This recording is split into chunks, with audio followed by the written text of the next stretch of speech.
আসসালামু আলাইকুম। উত্তরা মাইলস্টোন কলেজে বিমান দুর্ঘটনার পরে আমি আমার ফেসবুকে এবং ইউনিভার্সিটির গ্রুপে একটা পোস্ট দেই, যেখানে আমার রক্তের গ্রুপ এবং নাম্বার দিয়ে দেওয়া ছিল, যদি কারো লাগে আমাকে যেন কল দেয়। তো সকালবেলা একজন বোন আমাকে কল দিছে, ওনার মায়ের ওপেন হার্ট সার্জারি করা হবে, উনি ইবনে সিনা হসপিটালে ভর্তি আছে। তো আমিও সকালবেলা শুনে সবকিছু শোনার পরে আমি যাই। যাওয়ার পরে ক্রস ম্যাচিং হয়। এরপরে বেশ কিছুক্ষণ পরে আর কি রক্তটা দেই, দিয়ে আসি।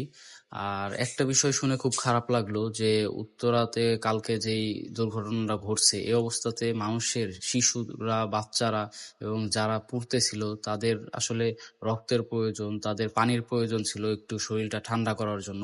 এ অবস্থায় নাকি কিছু অসাধু ব্যবসায়ী ১ লিটার পানি বা ১ বোতল পানির দাম ৬০০ টাকা করে রাখছে। আসলে তারা কোন পর্যায়ের খারাপ পর্যায়ে চলে গেলে তারা এই ধরনের কাজ করতে পারে। আল্লাহ তাআলা তাদের হেদায়েত দান করুক। আপনারা সবাই রক্তদান করবেন। রক্ত দিলে পারে আপনার মাধ্যমে যদি আরেকজনের উপকার হয় তাহলে আপনারই ভালো।